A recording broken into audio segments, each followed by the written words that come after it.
Okay, hello everyone. Welcome to the multiple time frame trading webinar here at fxstreet.com.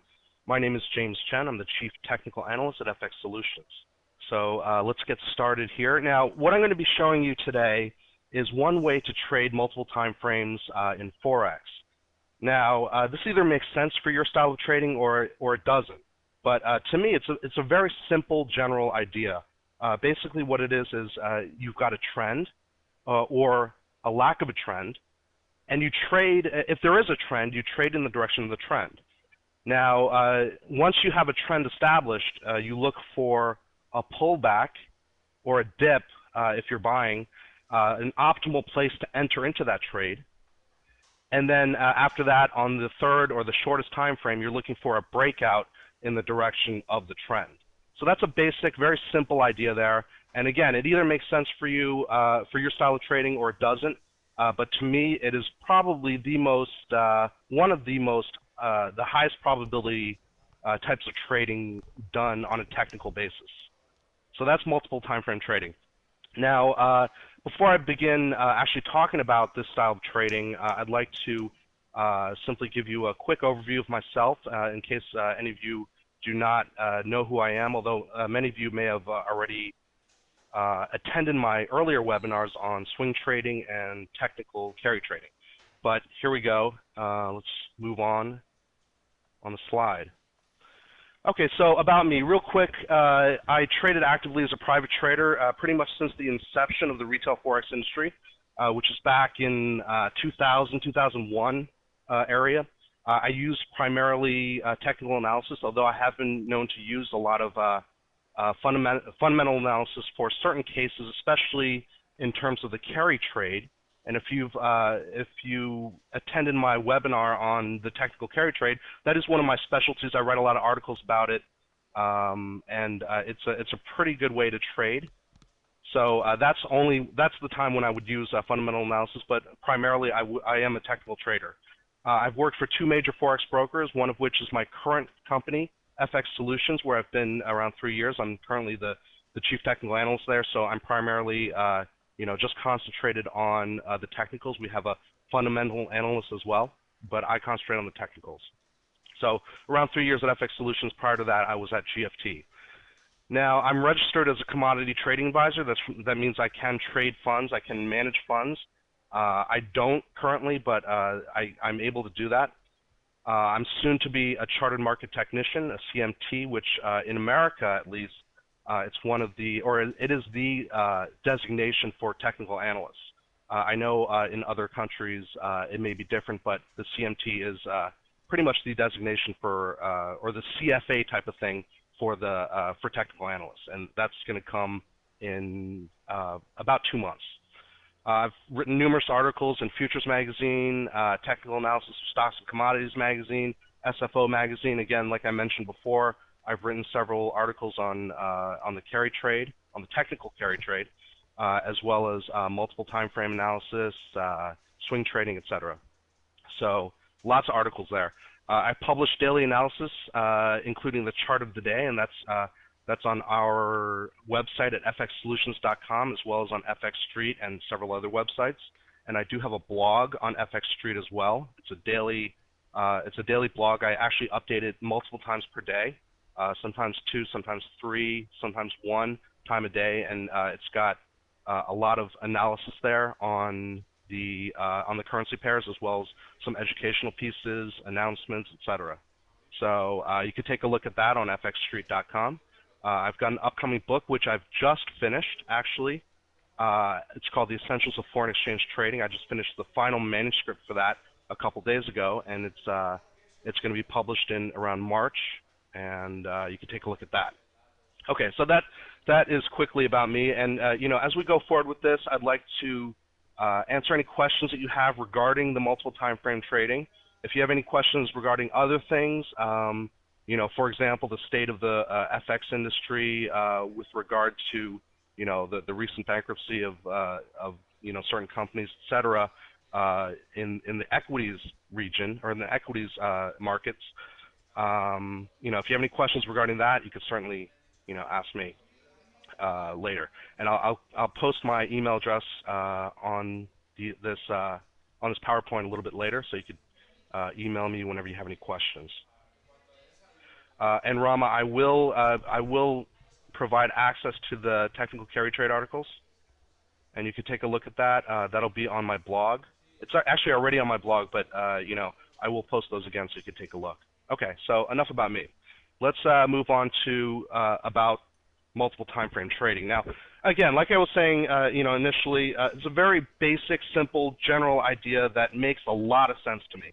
It's logical, it's systematic, and it's a high probability style of trading based on Dr. Alexander Elder's triple screen methodology. And if you don't know who Dr. Alexander Elder is, he's a psychiatrist, and he's you know, a very prominent trader that you know, that wrote several books, two of which include the triple screen methodology, which is the multiple time frame methodology.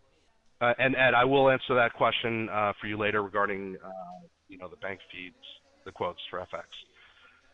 But okay, so you know, logical, systematic, high probability style of trading, and Dr. Alexander Elder initiated or originated this in his book Trading for a Living, as well as Come Into My Trading Room, and those are you know, two very good books if you want to take a look at you know, high probability types of trading along with trading psychology.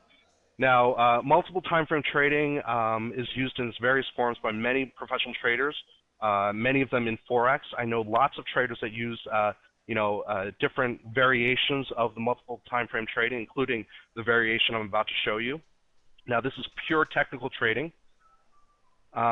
It's positioning yourself in the direction of the overall trend, which is always a good idea from a technical perspective, while pinpointing optimal entries in you know, in that you're looking for dips, pullbacks, that type of thing within the general trend.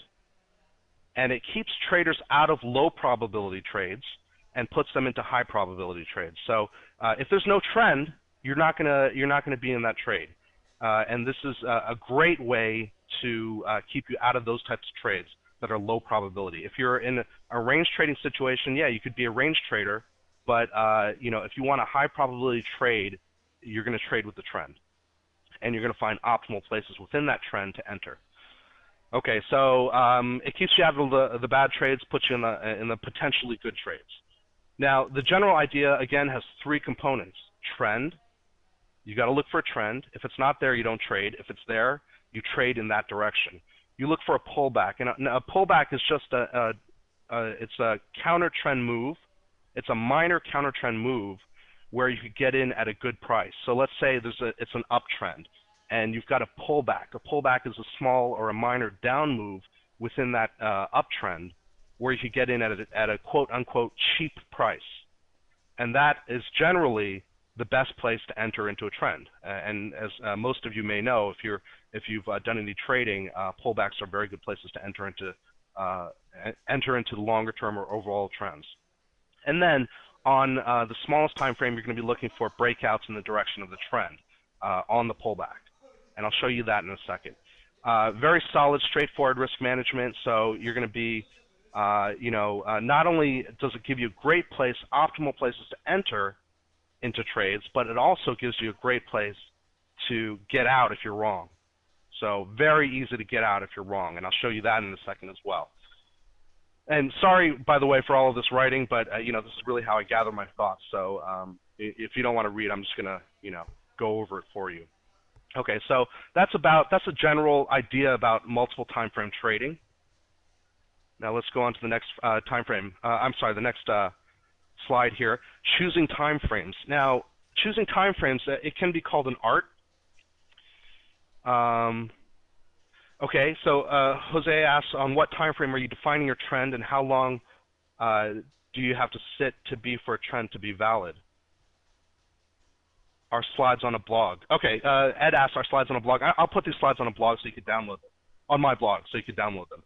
But in terms of the time frame, you know, I'll go ahead and define that right now. So choosing time frames, when you choose a time frame that you feel comfortable trading, and we'll call that time frame intermediate. So let's say you like to trade daily charts, which I like to do. You know, if you take a look at my blog on FX Street, you'll see that I use lots of daily charts. Sometimes I use 4-hour charts, sometimes hour charts. Rarely do I use weekly charts, but most of the time I'm going to be using daily charts. So that's my favorite time frame for trading and for analysis. So what I'm going to do for that is I'm going to call that my intermediate time frame. Okay, and then next step, you multiply by 4 to 6 to get the long-term time frame. Now, Dr. Elder would recommend that you multiply by 5 and divide by 5, but what I found is that it's a lot more flexible and a lot more convenient if you could make the multiplication and division by 4 to 6. So you multiply by 4 to 6 to get the long-term time frame. You divide by 4 to 6 to get the short-term time frame. Very easy, very simple. Examples. Let's say I'm a 4-hour trader. I like to trade the 4-hour charts. So an example is, and the middle one is 4 hours. And then I multiply by 6 to get the daily. So my daily is my long term. And I divide by 4 to get the 1 hour, and that's my short term. So that's one way to do it. We could also do let's say like me, you are a daily trader. You like to trade based upon the daily charts. So you got the middle one. This is on the second example here. You've got the middle one, which is the daily, and then you multiply that by 5, or I guess it would be 5 for the weekly, and then you divide by 6 to get the 4-hour. And the same idea for the 1 hour, 10-minute, 2-minute, or monthly, weekly, daily. Those are all divisible by 4 to 6 to get the next lower time frame. Now, Harley asks, I only have 1 minute, 5 minute, 15 minutes, 30 minute, 1 hour, and daily. That's not a lot of time frames. I would recommend getting a charting package that has more time frames because you really are, especially if you're going to be trading multiple time frames, you really are, limiting yourself if you have very few time frames like that. But at the very least, most charting packages have the daily, of course, the weekly, of course, and then most of them have the 4-hour. Some don't. Most have the 4-hour, and the vast majority have the 1 hour as well. So this should be pretty straightforward. Okay, so that's how you choose your time frames. Very straightforward way to do it. Okay, so let's talk about the long-term time frame real quick. Extremely important, the long-term time frame. And this is the time frame that keeps you out of the low probability trades or the potentially bad trades and gets you looking for the high probability trades or the potentially good trades. Now, the only function of this time frame is to find the overall trend. So, you're not going to be doing any trading on this time frame. So, again, I trade on dailies. If I'm looking on the weekly, which is my long-term time frame, I'm not going to be doing any trading there. It's not practical. All I'm going to be doing is looking for the overall trend. Now, the tools you could use, and I just put these up as as examples: 20, 50, 100, 200, SMA, EMA, whatever you want. They're all pretty good at giving you an indication of trend. The larger time frames will be safer because they lag more, and so they won't give you an indication of a trend change until much later. But at that point, you should be well on your way into a true trend. Whereas, let's say a 20-period SMA or EMA will give you, a lot of noise sometimes. So, it may not be the greatest indication of trend. But that's up to you. You use what you will in terms of an indication of trend, and it'll show you, it'll give you an indication that you're comfortable with. Okay, so you could use SMAs or EMAs. You could use the slope of the MACD histogram. And this is actually what Dr. Elder recommends, the MACD histogram. Wait, why not go to shorter time to validate a trend? Yeah, absolutely, Ed. That's a great idea, and I'll show you that in a second. On the 4-hour, you could also, on the intermediate time frame, you could also validate the trend. Absolutely. But the long-term time frame, it gives you the overall trend to say, if it's up, down, or no trend at all. So you've got the slope of the MACD histogram, which again, Dr. Elder actually recommends. You know, if you're taking the histogram bars going up and down, then a bar that's higher than the previous bar is an you know, purportedly an uptrend, and that's lower than the previous bar is a downtrend, and that's the same is no trend. And Rama asks, what happens if long-term and short-term trends are on the opposite side? I'll show you that. Then you don't get into the position, because you won't have a breakout there on the short term. But let me just finish this so I could you know, show you how to do that. Okay, so then you've got trend lines as well. You could certainly, on the long-term time frame, you have the trend lines. You could have visual estimation, which I often use. You know, let's face it, if you look at a chart, you could pretty much, if you've been trading for a while, you could pretty much tell if there's a trend or not. You take a look at a chart, naked chart, no lines, no EMAs, no MACD, nothing. You can pretty much tell, you know, in terms of where it's going, if it's consolidating, if it's going up generally, or if it's going down generally. And then you've got the ADX, which is the average directional index, and that's another indication of trend. Not so reliable in my opinion, but another tool nonetheless. So you could try any of these. Now, again, you stay completely out of the non-trending pairs, and if the trend is present, only trade in that direction. And that's, you know, as I mentioned. So that's the long-term time frame. Again, only indication of trend, nothing else. Let's go on to the intermediate time frame slide. Now, the intermediate time frame, again, is the time frame that you feel most comfortable trading. And I'll show you this on the charts in a second. I've got 4 different you know, currency pairs I want to look at. I'll show you on the charts. Now, the intermediate time frame, you use oscillators like, let's say, stochastics, RSI, ROC, you know, CCI, etc., to gauge momentum. These are momentum indicators, the oscillators, and possible overbought, oversold turning signals in the direction of the overall trend. So here, what you're doing is you're looking for, basically what you're doing is you're looking for dips or, you know, pullbacks. If you're buying, if the overall trend is up, you're looking for dips in the uptrend. So if the overall trend is up, you're looking for turns to the upside from oversold. So you're saying, okay, it's an uptrend. The oscillator went all the way down to oversold. So the trend is up on the long-term time frame, and on the intermediate time frame, it's down. Okay, so the counter trend is down, and it's turning back up from oversold or nearby oversold, if that makes sense.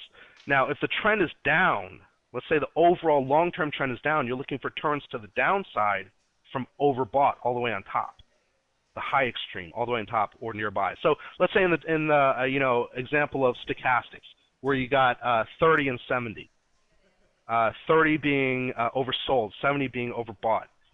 If you're in an uptrend, oversold is at, you know, at or around 30. So if it dips under 30 and then comes back up and is coming back up into the, you know, from oversold, then that is an indication that it might be a good time to buy. And if the trend is down, 70, above 70 on stochastics would be the high extreme. So you're looking for a turn from overbought or near overbought, and that might be an indication to sell.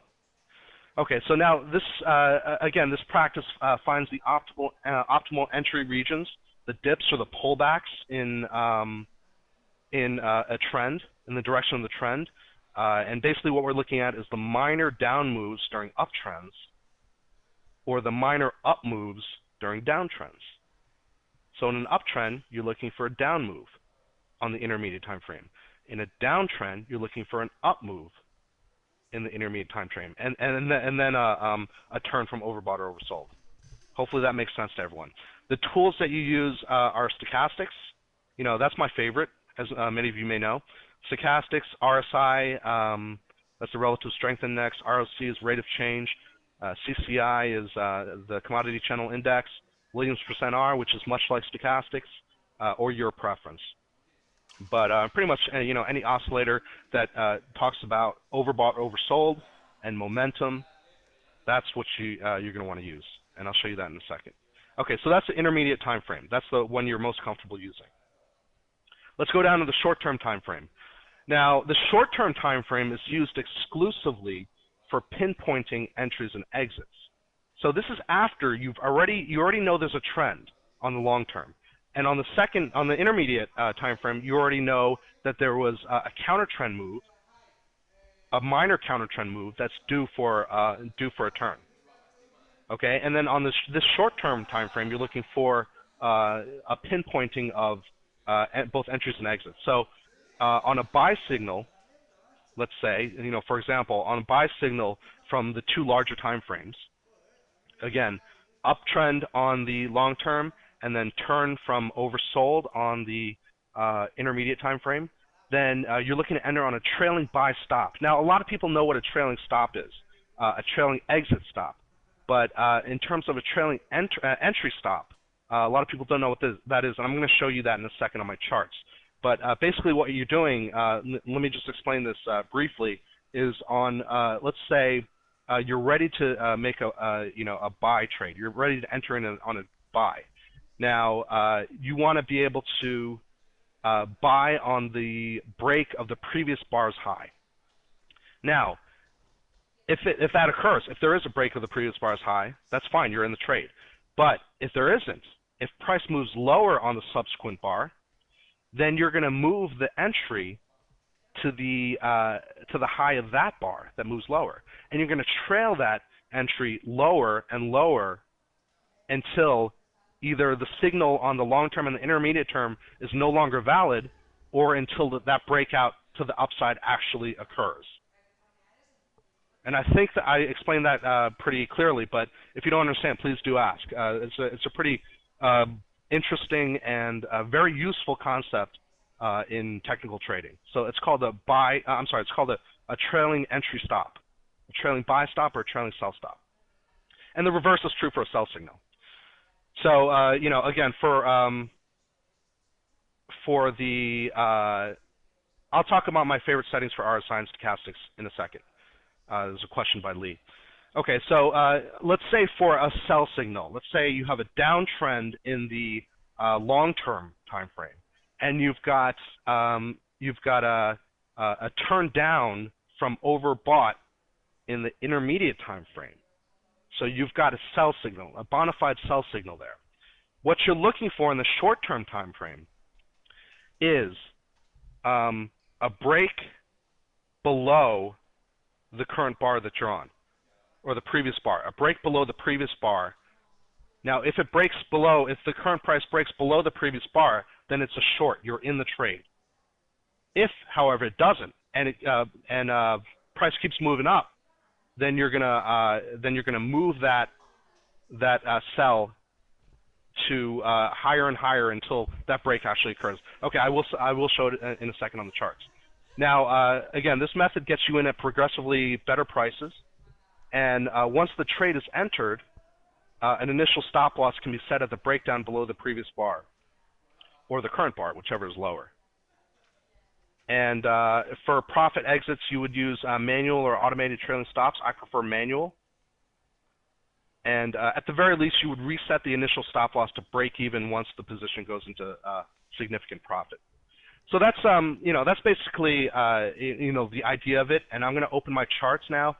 Just a little thing here. It's not very easy to pinpoint current examples, because it takes some time to find an example that sets up really well. And to do everything in hindsight, that's fine, but it's not the greatest thing. But in a 45-minute webinar format, maybe not so practical. But I'm going to go ahead and show you real quick.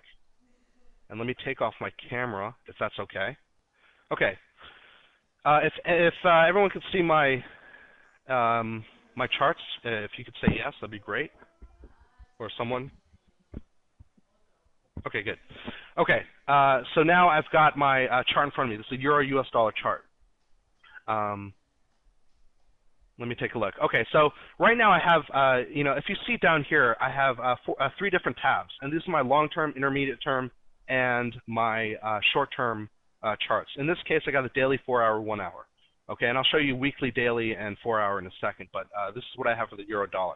Okay, so let's say you see here that I've got a couple different ways to measure long-term trend. So in this case, I have this is my 50-period simple moving average, which I like to use to to show trend. And we're obviously, if you talk about visual estimation, we're obviously in a downtrend right now, or at least at the time that I'm going to show you, that I've circled on my other charts, we were in a downtrend. Whether this is the turning point here remains to be seen. I mean, a lot of people were calling bottoms on the euro, but whether it really is, or if it's just a rather large correction in this very steep downtrend, remains to be seen. Okay, but in terms of where this is right now, if you take a look at the slope of the moving average and also the visual estimation, we're obviously in a downtrend on the euro dollar, at least on the daily charts. Okay, so now that's the long term. We've already established we're in a pretty steep downtrend that could possibly continue, and then we move to the intermediate time frame. In this case, it's the 4-hour. Okay, so here, and this is at the time back here on the long term that we had the very steep downtrend here. Slope. Then on the 4-hour, we have, we're in overbought. This is way back, let's say this is on around the 15th of this month. So we have a move into overbought and then an exit from overbought going down below. So we've got a turn there. Okay, so that's a 4-hour. At that point, that would be, an okay place to look for a possible entry into a short, because this looks like a pullback or a correction, and then a possible continuation back down. So then we go to the short term. Okay, and this is the same place that occurred. So let's say you saw this. Let's say that, again, this is all in hindsight. Okay, let's say you saw all of this occur on the daily and the 4-hour, and then you move to the 1-hour, your short-term time frame. What happens here is, and let me take this away real quick. Okay, so we're talking about this area right here. Let me show you the entry technique. Very, very simple. Let's say you're, when you see this opportunity, you're on. Make this a little bigger. You're on this bar right here. Okay, let's say you're on that bar, and you want to go short. So let's say you're around here, and the simple entry method for a short in this case is take the previous bar and then a simple breakdown, a break of the previous bar. So let's say you've got a little, okay, so let's say you've got, this is a break of the previous bar, okay? Now, this is fine. So let's say you get into this position on a break here, and then you go short, right? It would go up a little, but then it would turn out to be a good trade in which you would trail your stops, okay? But let me show you a place where this wouldn't, where you would actually trail your entries. Let me see. Okay, so let's say right here, okay? Let's pretend there's a short entry right here, okay? So you're on this bar. I'm sorry, you're on this bar right here, okay? So you're looking for a short entry. You're on this green bar right here. You're looking for a short entry. So basically, you would be looking for okay. So basically, you've decided that you're going to go short here, for example, okay? If there's a break below this red bar. So you're on this green bar right now. You're looking for a break below this this red bar. Now, if that occurs, just like over here, you're in the trade, you're in a short trade, everything is good. But if it doesn't occur, let's say the bar moves up. This is what's called a trailing entry stop. You move it up there. So let's say you're on this bar now. And again, these are 1-hour bars. So you're on this bar. This bar did not break the previous bar, so now you move the break down to up to here. Okay? Again, it doesn't break. Let's trail it again. You move it to the bottom there. Okay? Do you see that? So you're trailing the entry, And then now, again, this one didn't break this one didn't break this, so you do it on a break of this one. Okay? So that's where you get in with a short, and you could short it right there. Now, the stop loss. The stop loss is also very straightforward. Okay, the stop loss is where you, let's say right here, you got in on this bar right here. Okay, so this is a break of this bar right here. You got in on this bar. The stop loss, and the stop loss would either be at the height above the previous bar or the current bar, whichever is higher. So in this case, it would be the previous bar. So you got in on this bar. Once you get in, you immediately place a stop either above the current bar or the previous bar, whichever is further away. So in this case, it would be this bar. And that that's the straightforward stop loss. Okay, I have a question. What if on the 4-hour it moves back into overbought while you're trailing your entry? It moves back into overbought. No, at that point you're already entered into the trade. I mean, once you see that it's it's going from overbought into it's going from overbought into the regular area, then you're looking for a sell trade, and then you should, using the trailing entry stop methodology, you would get into a sell trade. If it turns back into overbought, you're already in the sell trade. So it'll probably it might stop you out at that point, but at that point you're already in the trade, because the 1 hour moves a lot faster than the 4 hour, obviously. Okay, so let me take a look here. So let's say again you're on this trade right here. Okay, so let's say you get in at the break of this level right here. Okay, so this is the previous bar right here, and you're on this bar right here. So you want to take a break below the previous bar. Okay, so you get in the trade. That's fine. Right when you get in the trade, you place the stop either at the top of the previous bar or the current bar, whichever is further away. So you place it right here. And then once you get into profit, you're going to want to set your stop loss to break even, and then subsequently you're going to want to trail your stops, either manually or automatically. But I would do it manually. I usually do it manually at minor corrections. But that's how you do the that's the euro. Let's take a look at let's take a look at one that doesn't really work. I've got the British pound US dollar. As you can see down here, I've got weekly, daily, and 4-hour on my charts. Okay, weekly long term, daily intermediate term, and 4-hour is the short term. And this is more like the way I would usually trade, since I am comfortable on the daily. So again, intermediate is your most comfortable time frame. Okay, so as we can see on the weekly of the British pound against US dollar, you take a visual of it. We're in a we have been in a downtrend for a while. So if you take a look here, at the slope, and then if you just take a visual estimation here, you could see that we have been in a downtrend for quite some time on the weekly chart. And then, so that's a definite possibility to go short at any time between, the beginning of August to, pretty much now. We have been in a good downtrend, long-term downtrend on the weekly.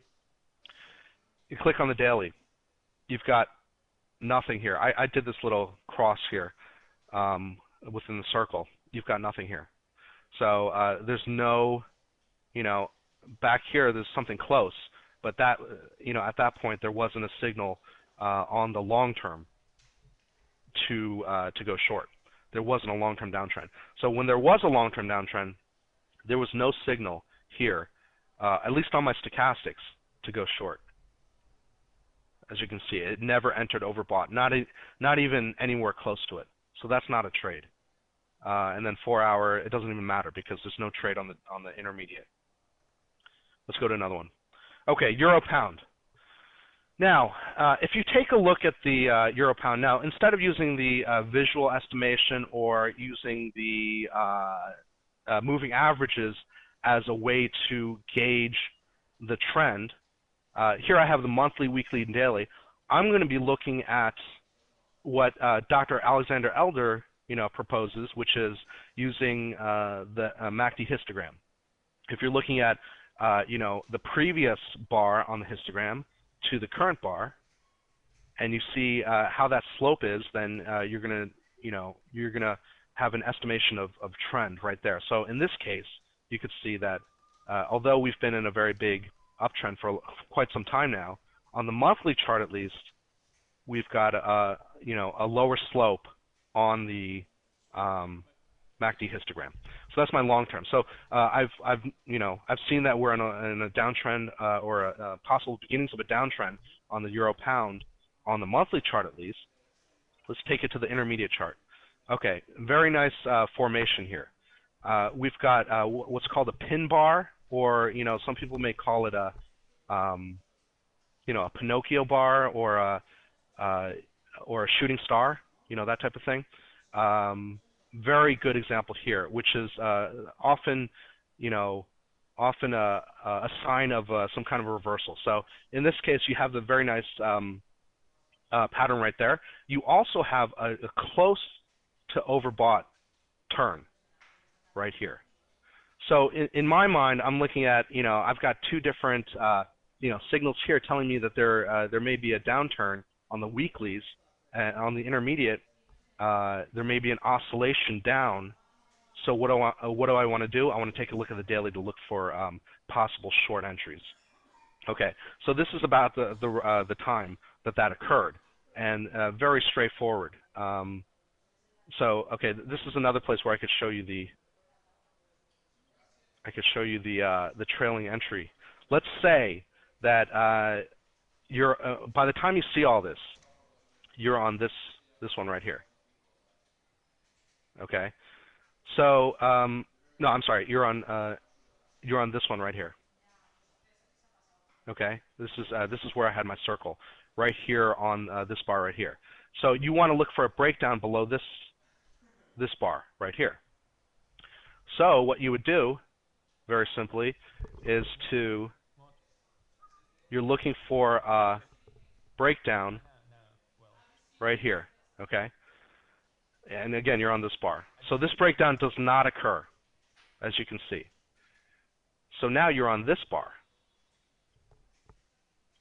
Simply move it up to the. Okay, sorry about that. I don't know what happened with the screen capture, but okay. I don't know what happened with that screen capture just now, but it seems to be better now. Okay, so again, you were on this bar right here, and you were looking for a break below this bar. It didn't occur, so now you're on this bar. You're looking for a break below this bar. So that's called a trailing entry.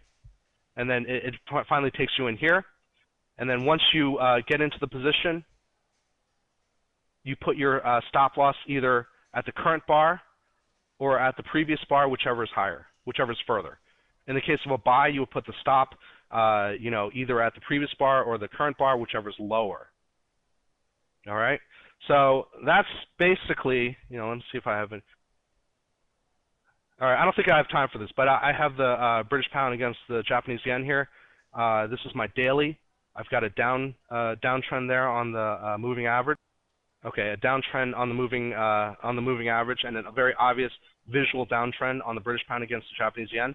You move to the 4 hour. You've got several places right here which are good entries, as you can see from my stochastics oscillator here. A move from overbought down, several different entries right there, and then you simply move over to the short-term time frame, and then you could find places to enter based upon that. So I'm on the 1 hour. Based upon my 4 hour oscillations, I go to my 1 hour and look for entry methods right here. This would have been a great trade right here on the left. Wrong chart. Okay, so I'm on the British pound against the Japanese yen. All right, so I guess that's about it for in terms of time. It is difficult to explain in 45 minutes, especially with the interpretations, according to Joe. Thank you very much for that. But anyway, let me just go ahead and finish this off. Yes, it was a lot to talk about. And, I wish I had some more time to talk more about this. Perhaps I will do a webinar in the future regarding this. It's a very important concept, very useful for all kinds of technical traders in the Forex market. If you have any additional questions, please feel free to contact me by email, jchen, J-C-H-E-N, at fxsol.com. And you can check out my chart of the day at FX Solutions. Also visit my blog at fxstreet.com. It's fxpath.fxstreet.com. And if you have any questions, I will be posting this. Hopefully, I could do that. Post this on my blog, this PowerPoint presentation. And if you have any questions from there, please let me know. Thank you very much for your time.